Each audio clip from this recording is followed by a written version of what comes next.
पिता, पुत्र और पवित्र आत्मा के नाम पर आमीन। प्रभु यीशु के जीवित वचनों की सेवकाई में मेरे प्यारे भाइयों, बहनों, बच्चों और अजीज मित्रों, आप सबों को मेरा प्यार भरा जय यीशु। मैं उम्मीद करता हूं कि ईश्वर की कृपा व अनुग्रह से आप सकुशल होंगे। दुआ करता हूं कि प्रभु आप सबों को अपने छत्र छाया में सुरक्षित रखें, स्वस्थ रखें। मैं जानता हूं दिन अच्छे नहीं हैं, महामारी का समय चल रहा है, सब दूर परेशानियां हैं, दुख हैं, दर्द हैं, पीड़ाएं हैं, और इस अवस्था में हमें प्रभु के और अधिक नजदीक आने की जरूरत है। हमें ईश्वर के और अधिक करीब आने की जरूरत है, अधिक प्रार्थना में समय बिताने की जरूरत है, अधिक वचन सुन के समय बिताने की जरूरत है। तो आइए, जब हम आज प्रभु के स्वर्गारोहण का पर्व मनाते हैं, हम प्रभु के वचनों के ऊपर मनन चिंतन करें और इस पर्व का हमारे लिए प्रभु के द्वारा क्या संदेश है, ईश्वर के वचन के द्वारा प्रभु आज हमसे क्या बोलना चाहते हैं, हम मनन चिंतन करेंगे।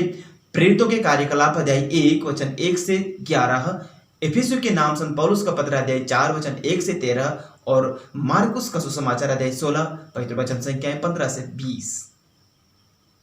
प्यारे विश्वासियों, स्वर्गारोहण का पर्व अपने आप में एक खास पर्व है, जिस दिन हमारे मुक्तिदाता प्रभु यीशु ख्रीस्त अपना मुक्ति कार्य संपन्न करके इस संसार से आरोहित कर लिए जाते हैं।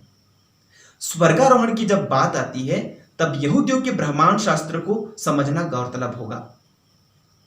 यहूदियों के मतानुसार 3 लोक होते हैं, पृथ्वीलोक, स्वर्गलोक और अधोलोक। प्रभु यीशु के स्वर्गारोहण के संदर्भ में इन 3 लोकों को अलग अलग अस्तित्व में देखते हुए यह कहना उचित नहीं होगा कि यीशु इस लोक को पूरी तरह से छोड़कर दूसरे लोक में चले गए, और यूं कहें कि अपने स्वर्गारोहण के बाद प्रभु यीशु इस दुनिया में अपनी अनुपस्थिति छोड़ गए। नहीं, यीशु के स्वर्गारोहण के समय कुछ हटकर और विशेष कार्य संपन्न होता है। उनका पुनरुत्थान, स्वर्गारोहण और पवित्र आत्मा का प्रेरितों पर उतरना, ये तीनों घटनाएं एक दूसरे से बेहद जुड़ी हुई हैं। पुनरुत्थान के बाद प्रभु यीशु का शरीर रूपांतरित हो जाता है, जो है तो शरीर, पर उसे साधारण मानवीय आंखें पहचान नहीं पाती। वे उन्हें कोई आत्मा समझ बैठते हैं। तब वे उनके सामने भुनी हुई मछली का टुकड़ा खाते हैं और उनकी आंखों का भ्रम दूर करते हैं। संत लूकस अध्याय 24 वचन 36 से 42 में हम पढ़ते हैं, जैसे उनका वह शरीर जो यूहन्ना 1:14 के अनुसार कुंवारी के गर्भ में देह धारण करता है, वह अब रूपांतरित होकर पुनरुत्थित शरीर बन जाता है। अपने स्वर्गारोहण में वैसे ही यीशु इस दुनिया की वास्तविकता को स्वर्गिक वास्तविकता में तब्दील कर देते हैं। अपने पिता हमारे की प्रार्थना में प्रभु यीशु इसी की कामना करते हुए कहते हैं, हे पिता, तेरा राज्य आए, हे पिता, तेरा राज्य इस धरती पर आए। तो हमारी मुक्ति का अर्थ इस पापमय संसार से छुटकारा पाकर कहीं दूसरे लोक में बच भागना नहीं, पर ईश्वर द्वारा हमारे इस संसार को एक नया रूप देना है, उनका राज्य हमारे बीच में स्थापित करना है। जैसा कि स्तोत्रकार स्तोत्र 57 वचन 12 में कहता है, समस्त पृथ्वी पर तेरी महिमा प्रकट हो। इसे समझने के लिए हमें पेंतकोस्त के दिन को जो होता है उस पर ध्यान देना जरूरी है। ये दोनों घटनाएं, यानी प्रभु का स्वर्गारोहण और पवित्र आत्मा का प्रेरितों पर उतरना, एक दूसरे से घनिष्ठता से जुड़े हुए हैं। इन दोनों घटनाओं में एक में यीशु दुनिया से स्वर्ग जाते हैं और दूसरी में स्वर्ग से पवित्र आत्मा नीचे उतर आता है। तो यीशु मसीह का स्वर्गारोहण इस लोक से किसी अन्य लोक में जाना नहीं, परंतु दुनियाई वास्तविकता को स्वर्गिक वास्तविकता में परिवर्तित करना है। यह स्वर्ग और पृथ्वी का मिलन है। यहां पृथ्वी का स्वर्ग के द्वारा रूपांतरण होता है। स्वर्गिक शक्ति दुनिया को रूपांतरित करती है, और यहां हम जिस रूपांतरण की बात कर रहे हैं, वह रूपांतरण कोई प्राकृतिक अथवा भौतिक रूपांतरण नहीं है। इसका सीधा सा मतलब मनुष्यों से है, मनुष्यों के रूपांतरण से। संत पौलुस कलोसियों को लिखे पत्र अध्याय 1 वचन 24 में कहते हैं कि कलीसिया मसीह का शरीर और उनकी परिपूर्णता है। मसीह सब कुछ सब तरह से पूर्णता तक पहुंचा देते हैं। इससे हमें यह समझ में आता है कि कलीसिया यानी विश्वासियों का समुदाय यीशु का रहस्यमय शरीर है। यदि कलीसिया मसीह का शरीर है तो पेंतेकोस्त के दिन कलीसिया रूपी इसी शरीर को मसीह ने अपना आत्मा भेजकर परिपूर्णता प्रदान की है। इससे हमको यह समझ में आता है कि यीशु अपने स्वर्गारोहण के द्वारा कलीसिया को रूपांतरित करते हैं, पवित्र करते हैं, परिपूर्ण करते हैं और एक नया रूप देते हैं। वे धरती पर की कलीसिया को स्वर्गिक कलीसिया से जोड़ते हैं, जिसे पवित्र मिसा बलिदान की अवतरणिका में पुरोहित व्यक्त करते हुए कहते हैं कि हम स्वर्ग के समस्त दूत गणों के स्वर में अपना स्वर मिलाते हुए तेरा गुणगान करते हैं। आज हम उस घटना को याद करते हैं जब प्रभु यीशु ने इस दुनिया से विदा लेते समय हमें, जो कि उनका रहस्यमय शरीर है, हम जो विश्वासियों का समुदाय पूरी तरह से अपने आप को बदलकर उनके दिव्य शरीर के अनुरूप बनाने का आह्वान करते हैं। जैसा कि आज के दूसरे पाठ में संत पौलुस कहते हैं, उन्होंने कुछ लोगों को प्रेरित, कुछ लोगों को नबी, कुछ को सुसमाचार प्रचारक और कुछ को चरवाहे तथा आचार्य होने का वरदान प्रदान किया है।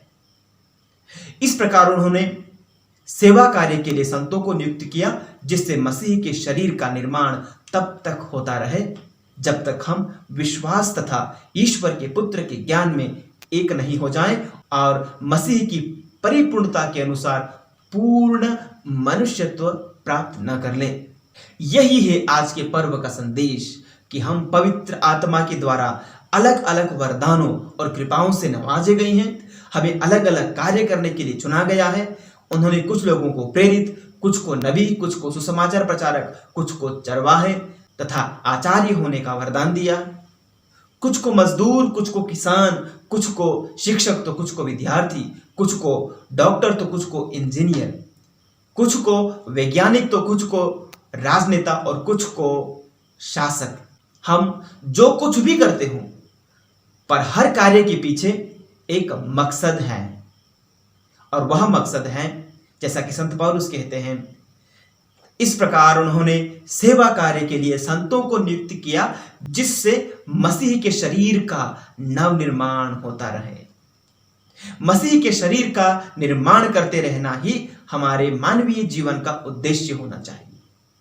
और हमें कब तक यह करना है?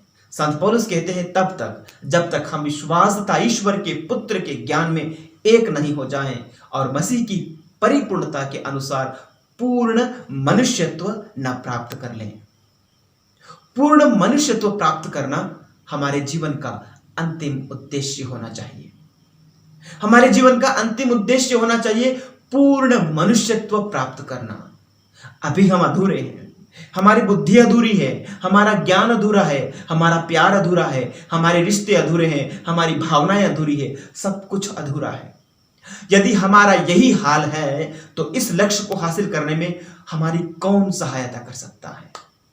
यदि हम अधूरे हैं तो हमें परिपूर्णता की ओर हमें कौन ले जा सकता है? पवित्र आत्मा। पवित्र आत्मा। प्रभु यीशु यूहन्ना के सुसमाचार अध्याय 16 वचन 13 में कहते हैं, जब वह सत्य का आत्मा आएगा तो तुम्हें पूर्ण सत्य की ओर ले जाएगा। प्यारे विश्वासियों, सही मायने में यीशु के रहस्यमय शरीर के अंग बनने, मसीह की परिपूर्णता के अनुसार पूर्ण मनुष्यत्व हासिल करने के लिए आइए हम खुद को उस शक्ति से संपन्न करने के लिए, संपन्न हो जाने देने के लिए तैयार करें। प्रभु यीशु ने अपनी कलीसिया के लिए जो शक्ति प्रदान करी है, वह शक्ति है पवित्र आत्मा। संत लूकास 24:49 में उन्होंने प्रेरितों से कहा, देखो मेरे पिता ने जिस वरदान की प्रतिज्ञा की है उसे मैं तुम्हारे पास भेजूंगा, इसलिए तुम लोग शहर में तब तक बने रहो जब तक ऊपर की शक्ति से संपन्न न हो जाओ।